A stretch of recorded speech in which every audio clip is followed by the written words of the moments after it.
హైదరాబాద్ నుంచి మేము వయా సూర్యాపేట, విజయవాడ, ఏలూరు మీదుగా అయితే రాజమండ్రి బయలుదేరాము. మాకు రాజమండ్రి వెళ్ళేసరికి మార్నింగ్ 4:30 అయితే అయింది. మేము ఫ్రెష్ అప్ అవ్వడానికి రాజమండ్రిలో పుష్కర్ ఘాట్ చేరుకున్నాము. ఈ పుష్కర్ ఘాట్లో 2-3 హోటల్స్ అయితే అడిగాము, అంత బాగాలేకుండే. సో మేము అగోడా యాప్ నుంచి పుష్కర్ ఘాట్లో సెర్చ్ చేస్తే మాకు 2 హోటల్స్ అయితే కనిపించాయి. ఒకటి వచ్చేసి పర్ణశాల, ఇంకోటి వల్లభ హోటల్. మేము డైరెక్ట్ ఇక్కడ నుంచి మ్యాప్ పెట్టుకొని పర్ణశాల హోటల్కి అయితే వెళ్ళాము.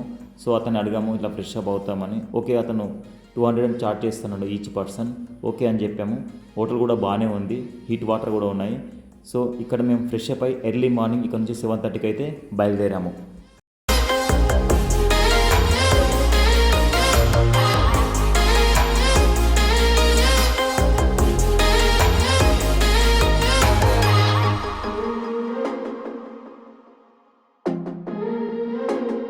ఒకవేళ పబ్లిక్ ట్రాన్స్పోర్ట్లో రాజమండ్రి వచ్చినట్టయితే మ్యాక్సిమం బోటింగ్ పాయింట్ వెళ్ళడానికి ఈ పుష్కర్ ఘాట్ నుంచి అయితే పికప్ చేసుకుంటారు. ఇదే మనకు కనిపించేది పుష్కర్ ఘాట్ యొక్క సర్కిల్.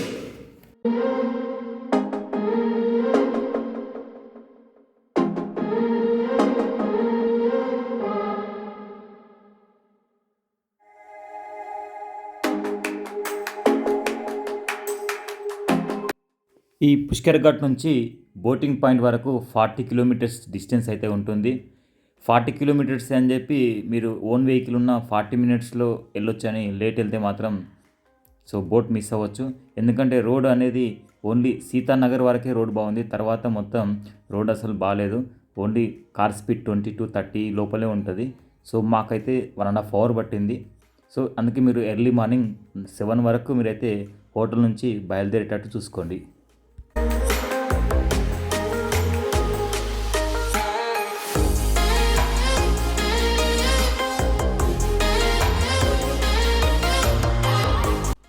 కనిపిస్తున్నది గోదావరి నది.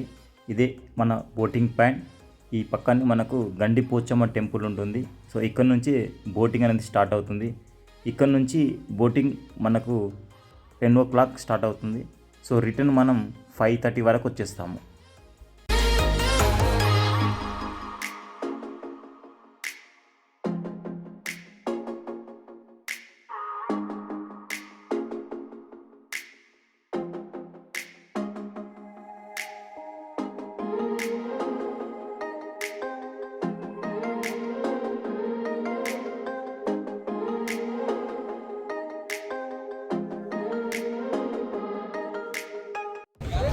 పైన కోతులు ఉన్నాయి కదా, మీ టిఫిన్ కోతులు తినేస్తాయి. అందుకే కిందకు వచ్చేయండి, హాల్లోకి వచ్చేయండి. ఆయన బోట్ పైన కూర్చున్న వాళ్ళకి కింద హాల్లోకి వచ్చేసి మీకు వేడివేడిగా వాడివాడిగా బ్రేక్ఫాస్ట్ బ్రేక్ఫాస్ట్ బ్రేక్ఫాస్ట్ అని చల్లగా చట్నీ చట్నీ చట్నీ. సార్ కిందకి రావాలి. శ్రీ సితారా బోట్ పాపికొండల ప్రయాణానికి ఈ బోట్ని అయితే మేము బుక్ చేసుకున్నాము. ఈ బుకింగ్ ఎలా చేసుకోవాలి అన్నది వీడియో ఎండింగ్లో అయితే మాట్లాడదాం. ఇక్కడ ఉన్న బోటింగ్ పాయింట్లో చాలా బోట్స్ అయితే ఉంటాయి. ఇక్కడ ఏపీ టూరిజం వాళ్ళ బోటింగ్ ఉంటుంది, గోదావరి గ్రాండ్ అని, ఇక్కడ చాలా రకాల బోట్స్ అయితే ఉన్నాయి. ఇవన్నీ కూడా మనం నచ్చింది బుక్ చేసుకోవచ్చు. బ్రేక్ఫాస్ట్ స్టార్ట్ చేసినట్టున్నారు. సో బ్రేక్ఫాస్ట్ అయిపోయిన తర్వాత బోట్ అయితే మూవ్ అవుతుంది. ఈ ప్యాకేజ్ మనకి బోటింగ్లో breakfast and lunch and snacks అయితే ఇంక్లూడ్ అయి ఉంటాయి. బ్రేక్ఫాస్ట్లో అయితే ఇడ్లీ, వడ, బోండా అయితే ఇచ్చారు. బ్రేక్ఫాస్ట్ చాలా బాగుంది. ఈ బ్రేక్ఫాస్ట్ అయిపోయిన తర్వాత మనమైతే బోట్ టాప్ పైకి అయితే రావాలి. ఈ బోట్ టాప్ పైన మనల్ని ఎంటర్టైన్మెంట్ చేయడానికి అయితే ఒక గ్రూప్ ఉంటుంది.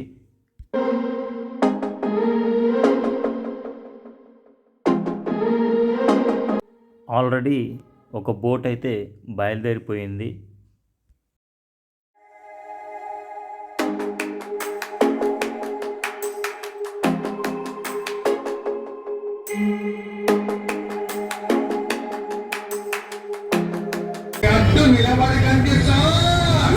అడ్డు నిలబడకండి సార్ అనే ఒక బోట్ అయితే బయలుదేరింది.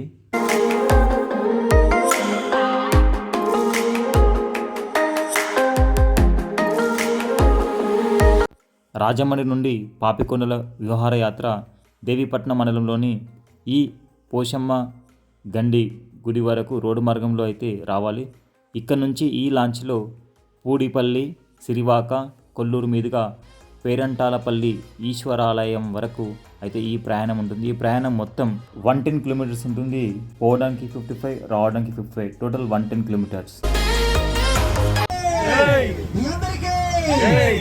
ఓకే, ఆదివారం మంగళవారం కూడా దీప నైవేద్యాలతో కల్పవల్లిగా కరుణ అమ్మవారి పూజలు అందుకుంటుంది. ప్రతి ఆదివారం మంగళవారం కూడా వేలాది మంది భక్తులు వచ్చి అమ్మవారి మొక్కులు చెల్లించుకుంటూ ఉంటారు.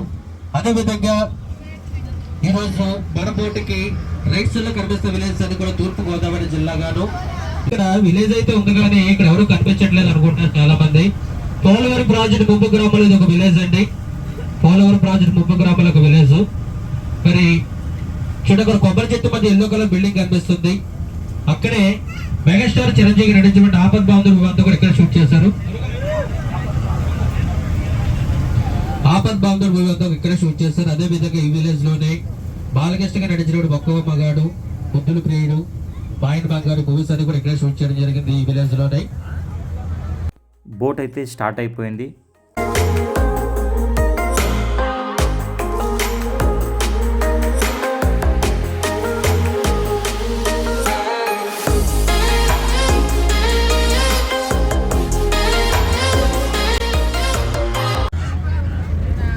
మీరు టీవీలో చూసినా పేపర్లో చూసినా సన్స్ నేషన్ న్యూస్ గా పిలువబడుతున్నటువంటి పోలవరం ప్రాజెక్ట్ కాపర్ డ్యామ్. ఈ డ్యామ్ నిర్మిస్తే కనుక ఇప్పుడు మనం చూసే విలేజ్ లో చూడబోయే విలేజ్ అని కూడా జలమయమవుతాయి. సుమారు 270 గ్రామాలు నీటి మొలుగుతాయండి. సుమారు 270 గ్రాములు నీటి మొలుగుతాయి. ఈస్ట్ వెస్ట్ వచ్చి 70 గ్రామాలు, ఖమ్మం ఈస్ట్ వచ్చి 200 గ్రామాలు, టోటల్ గా 270 గ్రాములు నీటి మొలుగుతాయి. ప్రాజెక్ట్ నిర్మిస్తాయి. ఈ ప్రాజెక్ట్ నిర్మిస్తే కనుక మనకు 900 ఈ ఒక్కరోజు అంతా కూడా టెన్షన్స్ అన్ని కూడా వదిలేసి హ్యాపీగా ఎంజాయ్ చేద్దాం. అదే విధంగా మీ అందరికి కూడా చిన్న క్వశ్చన్ అండి. క్వశ్చన్ ఆన్సర్ చెప్పిన వారికి మంచి ప్రైజ్ కూడా ఉంది. క్వశ్చన్ ఏంటంటే, ఆడవారికి పెళ్ళైందని చెప్పేసి మెడలో తాలిబొట్టు కాళ్ళకి మెట్లు చెప్తాము, మగవారి పెళ్ళైందని చెప్పేసి ఎలా తెలుస్తుందండి? ఏదో తేడాగా ఉందేంటి జరిగింది. వీళ్ళందరినీ కూడా గోకవరం దండంగా విలేజ్ వాళ్ళకి హౌసెస్ కట్టి వాళ్ళ ప్యాకేజ్ ఇచ్చి అక్కడ తరలించారు. మరి ఈ విలేజ్ లోనే ఒక స్పెషాలిటీ ఉంది. ఏంటంటే మన్యం వీరడం, విప్లవ గారు, విప్లవ జ్యోతి వంటి అల్లూరు సీతారామరాజు గారి ప్లేసెస్ లో ఎక్కువగా సంచరిస్తూ ఉండేవారు అప్పట్లో. పాపికొండలు తూర్పు కనుమల్లోని దట్టమైన అడవులతో కూడిన ఒక పర్వత శ్రేణి. ఇవి ఆంధ్రప్రదేశ్ రాష్ట్రంలోని పశ్చిమ గోదావరి, తూర్పు గోదావరి జిల్లాల నడుమ ఉన్నాయి. ఈ ప్రాంతం సుమారు 1000 చదరపు కిలోమీటర్ల విస్తీర్ణంలో వ్యాపించి ఉంది. ఇది అంతరించడానికి చేరువలో ఉన్న వివిధ మొక్కలు, పక్షులు, జంతువులతో జీవ వైవిధ్యం గల ప్రదేశం. ఈ ప్రాంతంలో సాధారణంగా చెట్లు ఆకులు రాల్చవు. ఇది ప్రశాంతమైన, సుందరమైన, రమణీయమైన, ఆహ్లాదకరమైన ప్రదేశం. ఇక్కడ కొండలు, జలపాతాలు, గ్రామీణ వాతావరణం కారణంగా ఆంధ్ర కాశ్మీరం అని పిలుస్తారు. ఈ ప్రాంతం అడవుల్లో పెద్ద పులులు, చిరుత పులులు, నల్ల పులులు, అడవి దున్నలు, జింకలు, దుప్పలు, నక్కలు, తోడేలు, కొండ చిలువలు, వివిధ రకాల కోతులు, ఎలుగుబంట్లు, ముళ్ళ పందులు, అడవి పందులు, వివిధ రకాల పక్షులు, విషకీటకాలు మొదలైన జంతుజాలం ఉంది. అలాగే వేలాది రకాల ఔషధ వృక్షాలు, మొక్కలు ఉన్నాయి.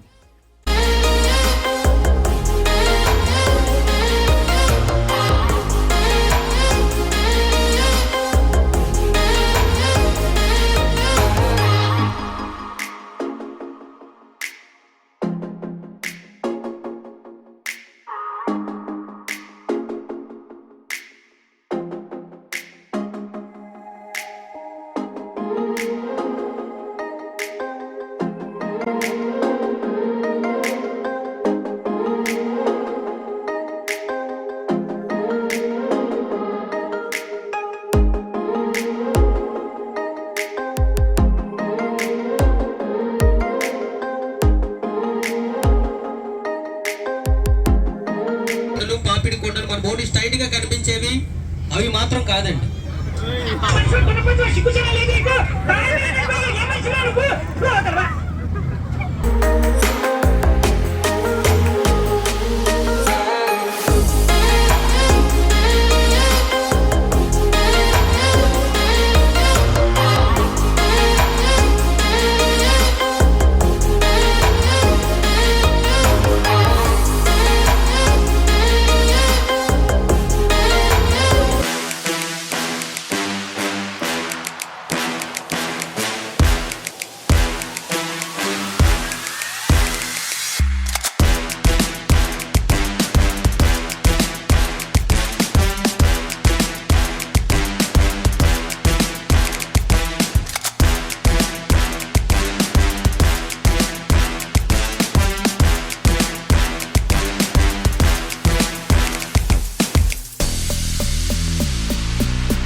ఈ విధంగా ఎంటర్టైన్మెంట్ చేపిస్తారు. మొదటగా చిల్డ్రన్స్ని, తర్వాత కపుల్స్ని, తర్వాత యూత్ని, ఇలా 1 by 1 అందరినీ ఎంటర్టైన్మెంట్ చేపిస్తారు. వాళ్ళు మనను ఎంటర్టైన్మెంట్ చేపించినందుకని మనకు ఇష్టమైతే వాళ్ళకు ఏదైనా అమౌంట్ టిప్పు అయితే ఇవ్వచ్చు.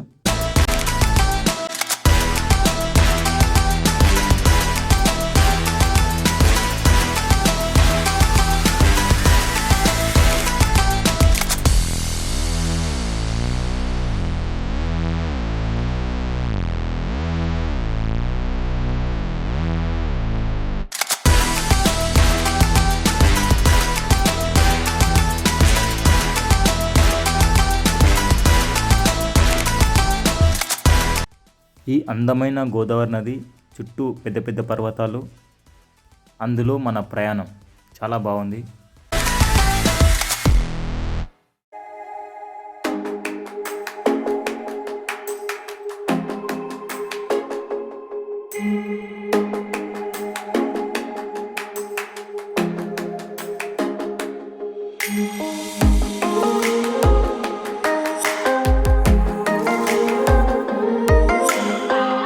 ఇది ఏపీ టూరిజం బోట్.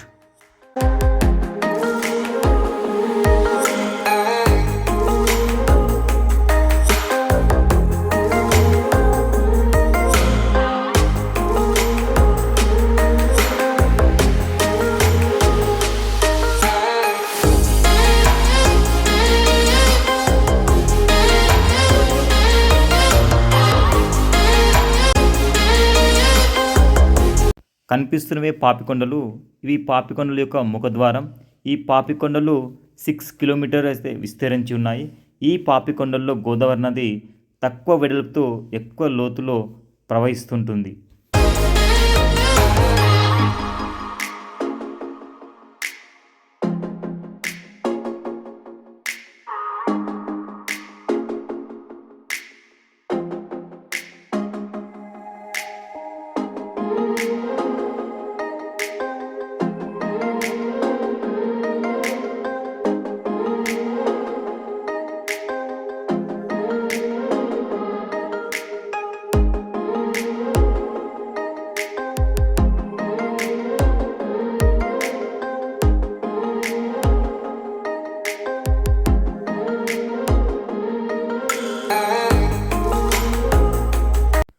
కనిపిస్తుంది కొల్లూరు విలేజ్. ఇక్కడ ఎవరైతే పాపికొండలు వచ్చినప్పుడు నైట్ స్టే చేస్తారో ఇక్కడైతే బాంబూ హ్యాండ్స్ ఉంటాయి, ఇక్కడ స్టే చేయొచ్చు. బట్ ఈసారి అయితే ఇంకా స్టే అనేది స్టార్ట్ చేయలేదు. పక్కన కనిపిస్తున్నది పాములేరు వాగు. ఈ పాములేరు వాగు యొక్క వ్యూ మారేడుమల్లిలో అయితే చాలా బాగుంటుంది. ఆ వ్యూ మన పార్ట్ 2 వీడియోలో అయితే చూపిస్తాను, చూడండి. కనిపిస్తున్నదే పేరంటాలపల్లి. ఇక్కడ 20 మినిట్స్ అయితే బోట్ అవుతుంది. 20 మినిట్స్ తర్వాత మనం మళ్ళీ రిటర్న్ కావాల్సి వస్తుంది. ముందు వెళ్తున్న బోట్ వచ్చేసి అది భద్రాచలం వెళ్తుంది. భద్రాచలం నుంచి వస్తే అక్కడ నుంచి వస్తాం మనము. ఒకవేళ ఎవరైనా భద్రాచలం వెళ్ళాలంటే ఇక్కడ బోట్ అయితే మారుస్తారు. అండ్ ఎవరైతే నైట్ స్టే చేస్తారో వాళ్ళను రేపు రిటర్న్ జర్నీలో అయితే వాళ్ళని తీసుకెళ్తారు. మీరు నైట్ స్టే చేయాలనుకుంటే బోట్ని బుక్ చేసినప్పుడు అయితే వాళ్ళని అడగండి. నైట్ స్టే ఉంటే మీరైతే నైట్ స్టే చేస్తే ఇంకా బాగా ఎంజాయ్ చేయొచ్చు. నది పక్కన స్టే చాలా బాగుంటుంది.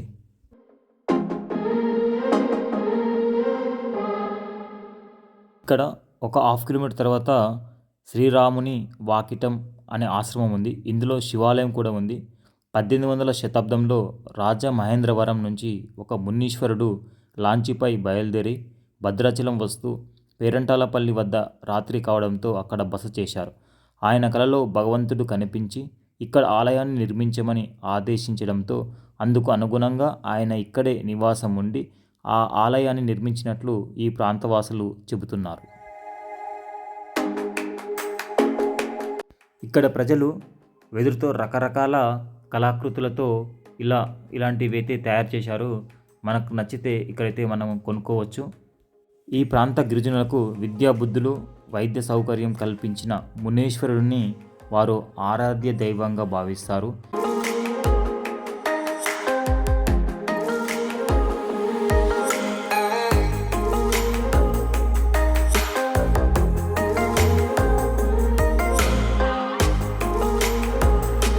ఇక్కడ నివసిస్తున్న ప్రజలకు కరెంట్ సదుపాయం అయితే లేదు. వారు సోలార్ అయితే యూజ్ చేస్తారు.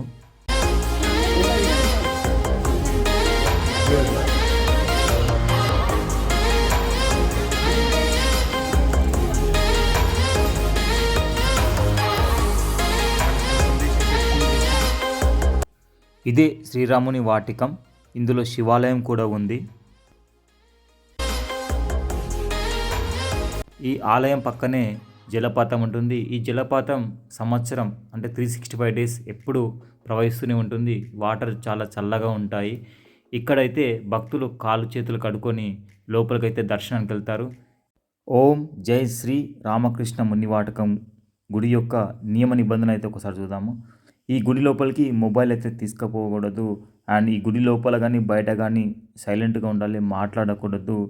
ఈ గుడి వచ్చేసి అన్ని కులాల మతాల వరకు సమానం. కుల మత భేదాలు ఇక్కడ ఉండవు. గుడి లోపల విశ్వేశ్వర స్వామి వారిని కానీ ఆలయ ఆవరణలో కానీ ఫోటోలు వీడియోలు తీయరాదు. రిటర్న్లో అయితే ఆ వెదురుతో చేసిన 3 బొమ్మలు అయితే తీసుకున్నాను.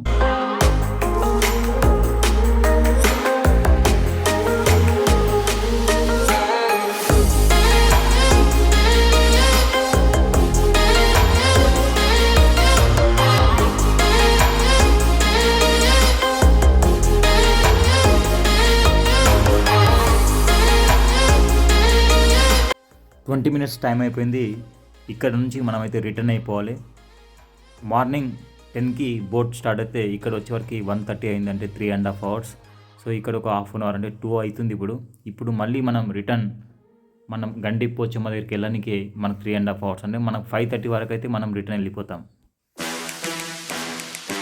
ఎదురు దెబ్బ తగిలివాడు అమ్మ అని ఒక రకంగా అంటాడు. ఒక్కొక్క అనుభూతికి ఒక్కొక్క నిర్దిష్టమైన శృతి ఉంటుంది, నాదం ఉంటుంది, స్వరం ఉంటుంది. నీ వస్త్రాలంకరణ మీద పెట్టిన శ్రద్ధలో సగం స్వరాలంకరణ మీద పెడితే బాగుంటుంది అంటున్నాను. I'm telling that.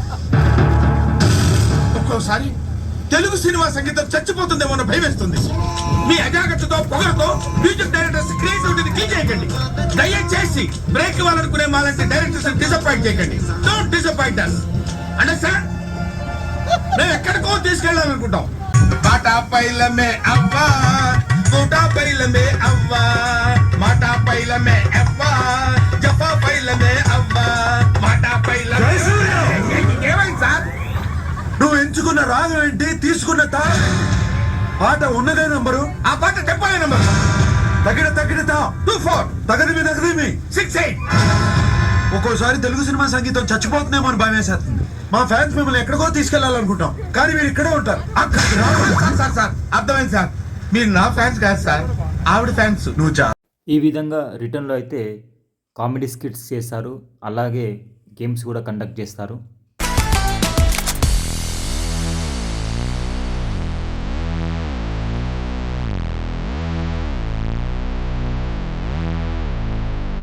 రిటర్న్ అయితే వచ్చేసాము.